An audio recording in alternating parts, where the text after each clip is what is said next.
नमस्कार मेरे साथियों। मैं आज उन महान हस्तियों के बारे में अपने विचारों को व्यक्त कर रहा हूं कि उन महान हस्ती आखिर उभरता कैसे है।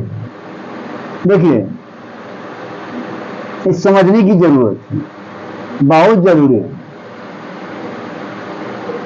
इस संसार में जितने भी महान हस्ती को आपने देखा है, पढ़ा है, उनके बायोग्राफी को आपने पढ़ा है और समझा भी है, उनके जीवन के बारे में पढ़ा है, उन सब के पीछे महान संघर्ष छुपा हुआ होता है।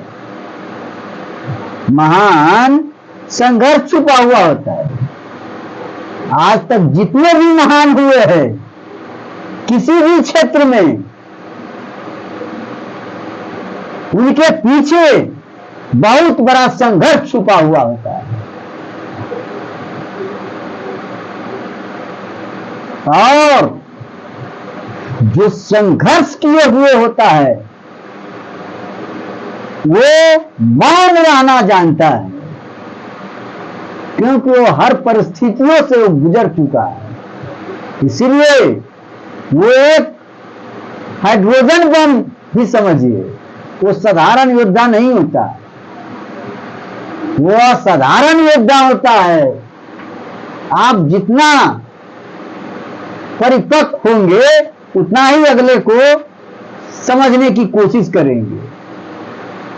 आपके पास जितना अनुभव होगा, जितना आप जीवन में संघर्ष किए होंगे, उतना ही तक आपको समझने का अधिकार है।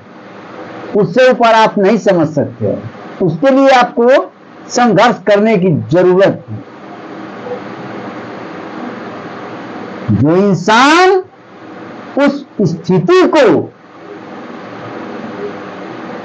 अपनाना चाहता है, उस स्थिति पर पहुंचना चाहता है, तो उसको संघर्ष से कभी नहीं भागना होगा। हर परिस्थिति में उसको संघर्ष करना होगा, चाहे वो सामाजिक संघर्ष हो, आर्थिक संघर्ष हो, मानसिक संघर्ष हो, जातीय संघर्ष हो, जातिवादों का संघर्ष हो, चाहे वो आंतरिक संघर्ष हो, बाह्य संघर्ष हो, आपको संघर्ष करना ही होगा और जीवन को पूर्णतः समर्पित करना होगा। मेरा एक सिद्धांत को आप जाने हैं ना, जीना है तो मरना सीखो, जीना है तो मरना सीखो, डर पाना है तो खोना सीखो। सुबह उजाला घर चाहो तो अंधकार से लड़ना सीखो। पढ़े ना, मिलन पिया की आस हृदय में, मिलन पिया की आस हृदय में, तन्हाई संग जीना सीखो, तन्हाई संग जीना सीखो। हक चाहो तो लड़ना सीखो, कदम कदम पर अड़ना सीखो। जीना है तो मरना सीखो, काम को प्रथम करना सीखो।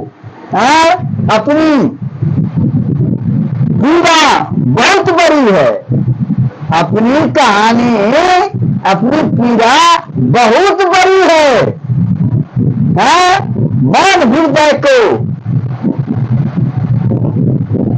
क्या, मन हृदय की पढ़ना सीखो।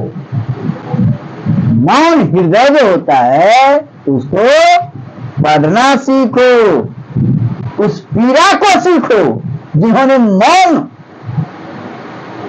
करे हुए है। नहीं बरसता,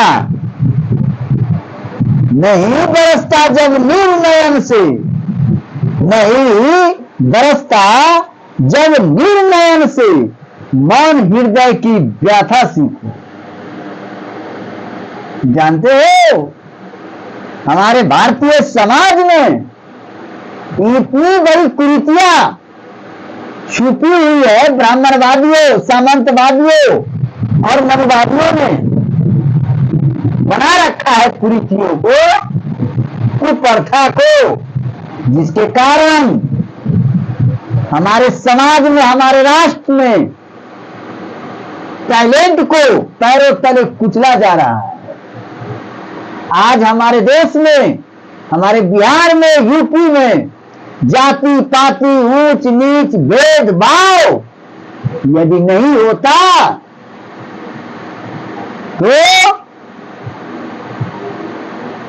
जानते हैं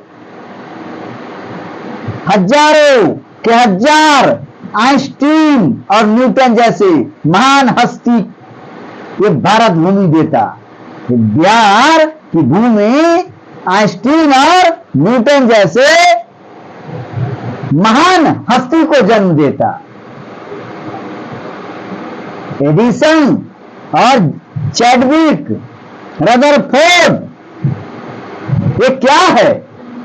महान महान हस्ती को ये भूमि देता, लेकिन यहां जाति के आधार पर सामाजिक कुरीतियों के कारण टैलेंट को दबा दिया जाता है, उसको उस तरह का व्यवस्था नहीं दिया जाता है। और मनुवादियों ने कई पीढ़ियों से अपना आधिपत्य जमाए हुए है, सामंतवादियों ने संपत्तियों पर अधिकार कर रखा है, ब्राह्मणवादियों ने, जिसके कारण आर्थिक तंगी के कारण टैलेंट नहीं निखर पाता है। और 3% में ही टैलेंट दिखाई देता है, मात्र 3% को ही टैलेंट के स्तर पर रखा जाता है, उसी में से टैलेंट परखा जाता है। बहुत तो सर जाता है, पैरों तले कुचल करके टैलेंट खत्म हो जाता है। टैलेंट कहां नहीं है, लेकिन उसको मौका नहीं दिया जाता है, निखरने का मौका नहीं दिया जाता है, समझे ना? तो हमारे बहुजन समाज भाई, दलित, महादलित संघर्ष करके ही महान बना है। आज भीमराव अंबेडकर के देखिए, महान सोशल रिफॉर्मर, विश्व के महान सोशल रिफॉर्मर में क्लास वन का वो सोशल रिफॉर्मर उभर करके आया। उनके पीछे संघर्ष था, पीड़ा सहने की शक्ति था, वो सहे और अपने परचम को पूरे विश्व के दृष्टि पटल पर रख दिया। इसलिए घबराना नहीं है, संघर्ष से कभी भागना नहीं है। चलिए मैं इसी के साथ अपने विचारों को विराम देता हूं। जय हिंद, जय मूल निवासी, जय बहुजन समाज।